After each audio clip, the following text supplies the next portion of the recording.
It's the WaitingForNextYear.com podcast. Brian Spaeth is here. It's been a long time since we talked now. I know.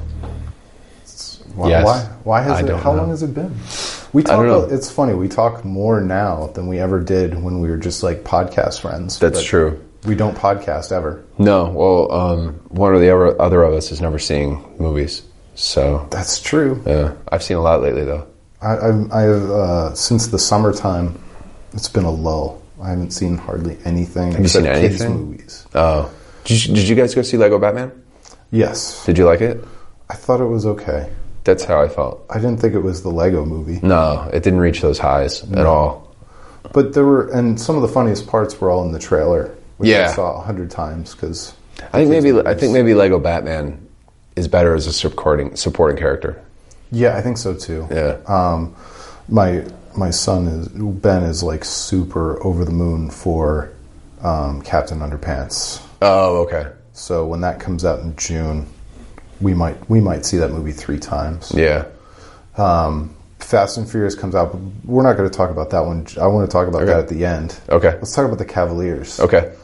So what has this season been like for you? I mean, in terms of the highs and the lows and the ups and the downs. I've been absent for most of it. I honestly have watched. I watched opening night and I watched the Christmas Day game, and I've watched bits and pieces of other games. But it's funny because a few years ago I would get so mad at LeBron about the regular season. Chill mode. Now I'm chill mode on it. I get it. Like we did an entire episode on chill mode. I know, and I was so angry.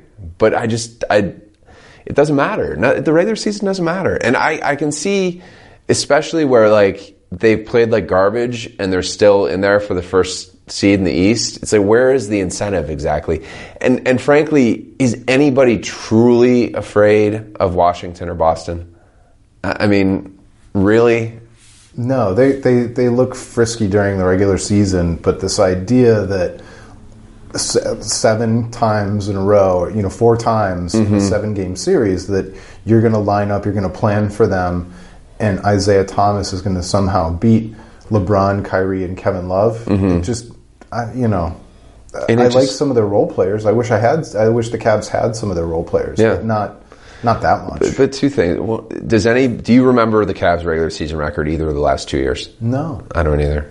I have no memory of it. And I also know that all I remember is the Warriors. Yeah. Every LeBron regular season is filled with these lulls of like boredom, drama, dissatisfaction. It's just part of his thing. Hell, if a coach got fired last year. Yeah, it's just part of his thing. And as long as he's there for the playoffs, I guess it's a trade-off. I suppose if I had more time, I basically have 2 kids now and a wife, and if I were still glued to the TV for every game, maybe I'd be more frustrated. But I just not having to watch them during the regular season is kind of a gift. It's like, okay, I can use this time elsewhere. So you don't even watch the highlights? No, I don't even check the score most. I realize I'm missing some of the best. I shouldn't. I saw every. This is the good stuff. Yeah, from LeBron's rookie year through when he left, I missed probably 2 games. But I don't know. I suppose I'm missing out on part of his career, but I don't. Whatever. Nobody's going to talk about the regular season. All that matters when you're talking about LeBron is the championship, and frankly, all that matters is the finals, because getting there at this point is a given. So you don't think anybody's going to give them trouble in the East? Not even Toronto. Mm-mm. I mean, Toronto gave them a little bit of a problem last year. I mean, I just shrugged for those listening. I mean, it's just, here's the thing. When we have the 2 best players in every series except for Golden State. And even there, we still have the best player. So, I don't see anybody in the East even touching them.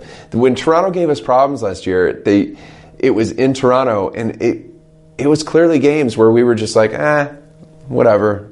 Those were not like competitive games. And as far as our bench, like when LeBron goes into playoff mode, everyone else will be brought up with him. It's just, we've seen it so many times at this point. It's been 14 years? It's just, this is how it goes. Well, and this idea that this team can't play defense is at least half effort. Yeah, and focus. Yeah. Focus. Because I can't say LeBron has played, at least from what the little bit I've read and the tiny little bit I've watched, I don't think he's played lazy. He's not totally in chill mode. He's unfocused. But I don't think he's lacking effort, is he? I haven't watched. No, I mean, he's definitely, he looks like he's pacing himself. Yeah. And he has for probably the second half of the regular season. It seems like he kind of shut part of it down, except here and there, after the All-Star break. Okay. And, it was like the worst month he's ever had since he was a rookie. And but how many times this year has he been like player of the week, player of the month? Right. It just, at a certain point, he does that over the course of the first half of the season. There's nobody really challenging. Okay, so maybe they're going to be the second seed, but it does. You're right. I mean, there's nothing to go. There's no incentive. There's no incentive. If he cared about MVPs, I guess, but I don't think he does. No, and honestly, I think Russell Westbrook is probably going to get the MVP this year, and that's fine. That's fine. Yeah. He's had a hell of a season. Yeah, it doesn't. It just does. Just none of it matters except for the championship. I mean, does anybody care that Steph Curry got back-to-back MVPs the last 2 years or the previous 2 years? No. And honestly, I mean, man, ever since we won the title, I'm just like satisfied. I really am. I'm like, that's great. I'm like, we did it. I saw something I never thought I would see in the most amazing, dramatic way possible. Yeah. And it was arguably the greatest Game 7, the greatest, like, I mean, it couldn't have been better. And it has just so many superlatives. Yeah. It was the most, the best. Yeah. The first. Yeah. The comeback, everything. So it's like, I feel like I felt a high that can't be matched also. So, and it's funny, I have my friend Dustin is a Boston fan, and he told me that after the first Red Sox World Series, when they won the next one, which it wasn't the next year, was it? It was like 2 or 3 years later. But he's like, you know what? Like, it's nice, but it can't match that first one. You only get one first time? Yeah. And now we'll see when the playoffs start. I'm going to watch the playoffs. I'm like, I actually put it on my calendar, like, make sure you check the playoff schedule, especially with Easter weekend and all the stuff going on. Make sure you tape it if you're not going to be able to watch it. But yeah, I don't think there's any version of the playoffs that can match the high of last season. It's funny too, because I admitted to my wife, and I don't really believe it, but I admitted it. I said, like, there's a tiny little part of me, having been over the last year and realized what that all took, the last 2 years in terms of trying to watch all those playoff games.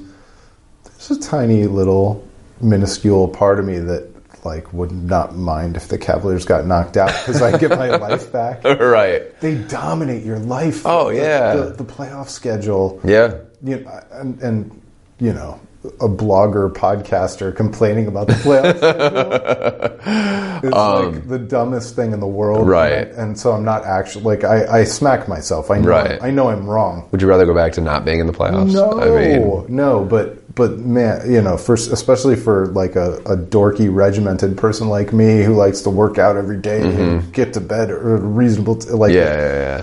It's exhausting. It's not as exhausting as the baseball playoffs. No, because it's like every night and it goes late. But the basketball playoffs actually aren't that bad because the we 6 hours, like, right, and we also get these huge breaks between the first and second round, the second and third round for the Cavs typically. I mean, they were off for 10 days after the first round last year. They really were, and I think a week after the second round. So yeah, and I can't remember. Exactly. What do you remember? Game 7. Game 5, 6, 7. The series that I remember most is the first year LeBron was back against Boston because Kevin Love's shoulder. Yeah. But the path to the finals now, all I remember is the finals. Yeah. I barely, I can remember a couple Toronto games maybe. Yeah. That's about it. Yeah. All right, so Fast and Furious. We are going to go see the Fast and Furious. Yeah, it looks that way. So... what's your anticipation level on this one? I don't know. I mean, I said it's after a really long-running series. Paul Walker's passed away. Yeah. I feel Paul Walker... 7 I was kind of down on. My order, it's 5, 6, 4, 1... And we went to see 7 6 together, right? 2, 3. We went to see 6 on opening night. Yes, 5 and 6 are on another level. Those are like that's top of the form. My problem with 7 is I really feel that they've gone away from. I'm sick of them being in this spy genre. Okay. This super spy genre. These were guys that in the first movie were stealing DVD players off of semi-trucks. And now they are the world's greatest spies.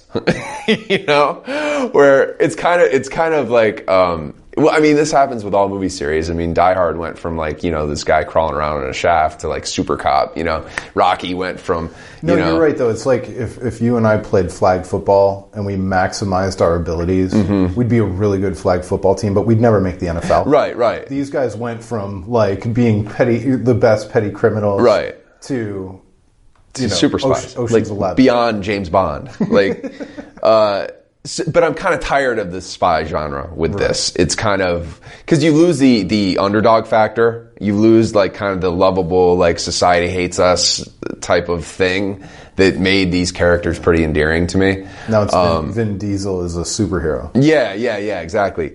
And The Rock.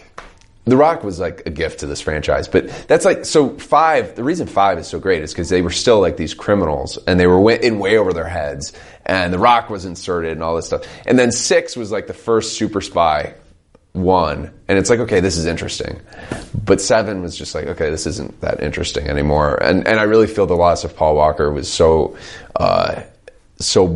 clear in that movie. It was where they shot around him, where they replaced him. It was really distracting for me. And I actually feel he's a pretty essential part of the equation because his dry delivery and his just Keanu-esque like aura is such a good counter to Vin Diesel because these two would never be friends in real life. I was listening to Bill Simmons was interviewing the producer. I can't remember the guy's name. Okay. But he was talking about, you know, how he had worked with Paul Walker ahead of the first one and how it basically is Point Break with cars. Oh, yeah. And he said he never considered trying to get Keanu Reeves. Oh, really? Apparently. Huh. But I'm like, maybe because you couldn't get him. Yeah. Like, how could you never have considered... Yeah. How amazing would it be if he came in now? Well, oh my God, that would be awesome. That's such a good idea. And he would do it, right? I think. I don't know. He's available. I'm sure they didn't even think about him back then because he was in the middle of the Matrix, but which made him, his time was gone. God, that would be... He's the right age, too. I mean, he's only 52. Vin Diesel's, I think, 49, so they could easily be contemporaries. God, that's such a good idea. So the other factor going in is that we saw a whole bunch of the scenes and the wreckage around the city of Cleveland during the filming of this one. Are you at all excited about seeing Cleveland? Or Nah, I don't really care. I mean, it's doubling for New York. It's not like... I love that part. Yeah. Because a bunch of people had Instagram videos of those cars flying out of the buildings and stuff. And now I saw it in the trailer. I got all excited. I don't know. I wish what they had... We'll see. This one could be great, but I wish they would just almost play this like... I wish this series was almost like The Simpsons or something, where it's like the status quo just never changes, but at the same time you put... Bart's always like 6 years old or whatever he is. Yeah. You almost play to the ridiculousn's of the entire premise. There are a bunch of Simpsons fans out there right now who are like, he's 8. Right. I don't know. But also put them in completely different genres every time. Like, I wish this one was like just like a race across the world, like you know, and the next one is like something completely different. You know what I mean? This whole spy thing is just kind of boring to me. Yeah. But we'll see. I'm sure. Look, it's going to be watchable. 7 was totally watchable. I enjoyed myself. I just thought it wasn't like great. Well, and maybe it was kind of the ghost of Paul Walker. It could be too. And maybe now that they didn't have to plan around something catastrophic. It'll be more cohesive, coherent, and whatever else. No, there's no doubt that 7 was damaged by his loss. Not just because he wasn't in it, but because they had to cut it up very strangely. Yeah. So, well, you're the one who taught me the value of going to these movies on opening night and being with the fans. It's maybe a movie that doesn't live as well on Netflix 8 months after it's been released or whatever, but on opening night amongst its most hardcore fans, this is a movie that is actually an event at the theater. Yeah, it's hard not to get caught up with the enthusiasm of the crowd. It's a lot of fun. So, and it'll be interesting to see how that changes at Valley View too, because now they've got the big assigned seats. It's less people in there. It'll be way smaller crowd. And maybe in those big comfy seats, people are going to be less likely to like scream stuff and do stuff. Yeah, I don't know. Maybe not. I don't know. I'm excited though. I'm excited for movies in general. This is a big year. You get this, and 2 weeks from now or 3 weeks from now, it's the next Guardians of the Galaxy, which I can't wait for. You get a new Spider-Man this summer. I'm trying really hard to figure out whether I can show my newly turned 7-year-old the first Guardians of the Galaxy, because it's a little bit. It's a little bit more vulgar than some of the other Marvel things. Yeah. I think he'd be okay. Yeah, but I really want to. I love it so much. It's pretty cartoonish. Of all the ones that I've seen, though, but he drops a couple words that my son doesn't know yet. And you think he doesn't know them yet? No, he actually doesn't. He doesn't? Not yet. Okay. I would be fine if he did. He'll know him by next year, probably. He will. You're right. Especially through summer camp season. Yeah, it's like, yeah. So, okay, Guardians of the Galaxy, and then Spider-Man Homecoming, I'm excited for. Spider-Man Homecoming, I just saw the trailer for the first time in the theater over the weekend, and actually, I was kind of like, I was ready to be underwhelmed. And it looks fun, though. I think it looks good. I think it's cool that they're like playing him as an actual high school kid, with high school anxieties. But he's like not just a high school kid, not a high school kid like the way Smallville played a 27-year-old as a high school senior. He's like actually 14. Yeah, he's like a kid. Yeah. So that's super cool because that's the core. That's really what the character is supposed to be. Why did I say Smallville? I could have just said Tobey Maguire. Yeah, or the other one. Tobey Maguire was like 26. Andrew Garfield was 28. Yeah. Also, they were both old. I mean, this kid's 19, but they're at least playing him like he's actually a high school kid. He doesn't look 19. He doesn't look like a man. He looks like a kid. So, but then Wonder Woman, which I'm curious about, but I hate those DC movies. So, but then did you see Wonder Woman looks like 300. Yeah. It looks like 300. I'm really interested to see how it comes out, but I don't expect to like it. But this winter is going to be really... Did you see the trailer for the new Thor movie? Yes. It looks awesome. And I didn't like the last Thor movie. Not many people did. But this looks really... It really wasn't very good. No, it wasn't. This looks really fun, though. It does. It looks... So, if some of those Marvel movies are guilty of constantly trying to go bigger, Thor lives in a world, space, Asgard, where they should. And they will, and it's going to be great. But like, when the Avengers come back next time, they might actually be best served to go a little bit smaller. Well, that's not going to happen. I know next it's not. time. But because the next Avengers is the culmination of everything. You get my point. Yeah. In terms of the world and everything, like you can. You lose all perspective if you take it out of... At least with Thor, it's in space. You expect it to be all over the place. But like the Avengers, it's got to be one city at a time almost. And they just have a real tough time. Well, the next Avengers, you know this, it's Infinity War. It's everybody, I mean, the Guardians of the Galaxy are in it. So like everybody's coming. It's going to be, I'll be bawling. At the first trailer, I'll be bawling. At the movie, I'll be bawling. I know there's going to be a moment where like so that the Avengers like catchphrase, their big thing, their rallying cry is Avengers Assemble. Can you move your mic? Because I think it's probably scraping all over your chest. Oh, sorry. Where is it? There it is. Okay, is that better? Probably. Okay. Sorry. I was like just visually. Okay. So anyway, the Avengers rallying cry is Avengers Assemble. And like right now the Avengers are all broken up, right? It's Tony Stark and Steve Rogers are like not friends and like but and they've teased saying it several times, and you know that there's going to be a huge moment in this movie where they say it, and every single person is there, from Star-Lord to Groot to everybody. I'll be a wreck. I can't even thinking about it. I get very upset. I'm very excited. So, But I wouldn't be surprised if you know how Marvel has those teasers at the end of the credits, you know? I wouldn't be surprised if this one has the Guardians of the Galaxy on their way to Earth, which will be pretty cool. Yeah. As a tease. So, anyway, but then the really interesting thing to me about this winter's movies are you have Justice League coming, which to me looks terrible. Have you seen the trailer for it? No. It looks like the natural extension of Batman vs. Superman. Which makes sense. Yeah, grimy looking and the real problem is that, like, if you keep making movies where people keep not being fans, how do you just keep... I don't know.